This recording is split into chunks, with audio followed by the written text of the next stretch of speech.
Hello दोस्तों, स्वागत है आप सभी का आपके यूट्यूब चैनल एनएसपी प्रभात एकेडमी में। दोस्तों, आज एचसीएफ और एलसीएम से संबंधित क्वेश्चन का दूसरा पार्ट है। आज आप लोगों को एचसीएफ और एलसीएम से संबंधित फिर क्वेश्चन बताने वाले हैं। अक्सर विद्यार्थियों में देखा जाता है कि जैसे एचसीएफ और एलसीएम बनाने के बाद में कन्फ्यूजन बना रहता है कि जो हम एलसीएफ और एचसीएफ बनाए हैं वो सही है या गलत है। तो आज बने रहिए, इस वीडियो में आपको पूरी जानकारी दी जाएगी जिससे आप ये अपने अंदर ये कॉन्फिडेंस ला सकते हैं कि जो हम एचसीएफ और एलसीएम बनाए हैं वह सही है या गलत है।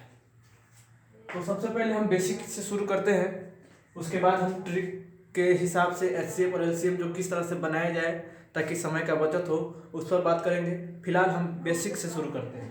जैसे यहाँ पर हम शुरू करते हैं 12 और 18, 12 और 18 का HCF और LCM, 12 और 18 का HCF और LCM हमको ज्ञात करना है।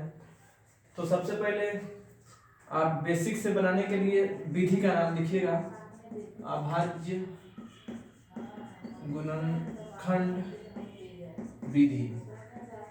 अभाज्य गुणनखंड विधि में सबसे पहले जो भी संख्या दिया हुआ रहे उसको एकदम छोट छोट से तोड़ने का प्रयास कीजिएगा। जैसे 12 को आप तोड़ेंगे तो 2 गुने 2 गुने 3 कर सकते हैं, 2 दूनी 4 और 4 तिहाई 12। उसी तरह से आप 18 को तोड़िए। 18 को आप तोड़ेंगे, यहाँ पर सबसे पहले 2 आएगा, 2 गुने 3 गुने 3, 2 तिहाई 6 और 6 तिरका 18 हुआ। तो सबसे पहले एचसीएफ हम ज्ञात करेंगे। एचसीएफ के लिए नियम है यदि कोई संख्या दोनों में शामिल हो जाती है तो उसको घेर लगा करके दोनों के बदले एगो लिख दिया जाता है। यहाँ 2 2 दोनों में शामिल है, इसको हम सुविधा के लिए घेरा लगाएंगे और दोनों 2 के साथ ही एगो 2 यहाँ पर लिख देंगे। फिर हम बात करेंगे, यहाँ 3 है, यहाँ 3 है, यहाँ भी 3 है, ताकि यह 3 किसी एक 3 के साथ आपस में साझा करेगी। तो सुविधा के लिए ये आमने सामने है, इसी को हम घेरा लगाएंगे। दोनों 3 के साथ ही यहाँ पर एगो 3 आया। अब कोई दूसरा संख्या नहीं है जो फिर आपस में साझा होगा, तो एचसीएफ मेरा 2 तिहाई 6 हो गया। फिर हम बात करेंगे एलसीएम के बारे में। एलसीएम यहाँ पर हम लिखते हैं एलसीएम। तो एलसीएम के लिए नियम है कि जो आप एचसीएफ में जितना आप आंसर आपका आया है उसको आप नोट कीजिए। 6 आया है तो 6 लिख देंगे।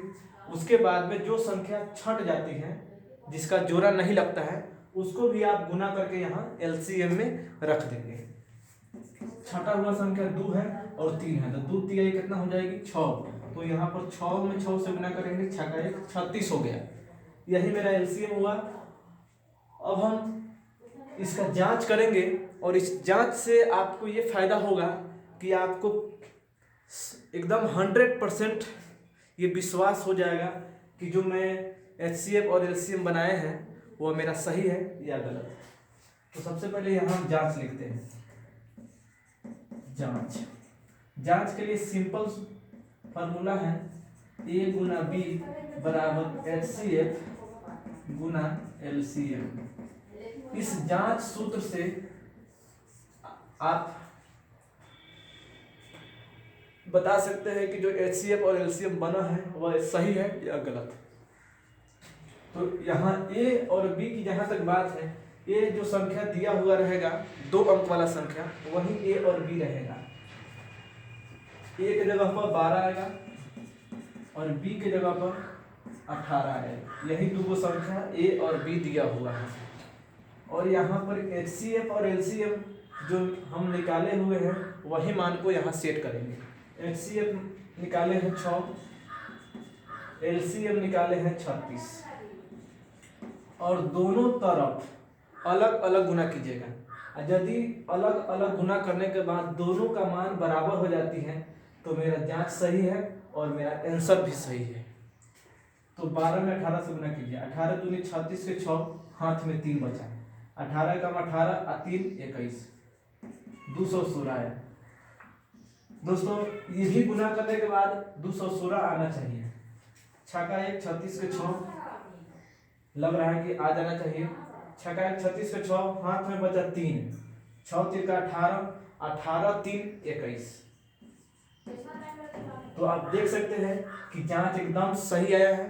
और जब जांच सही है तो एचसीएम और एलसीएम का मेरा उत्तर भी एकदम सही होगा।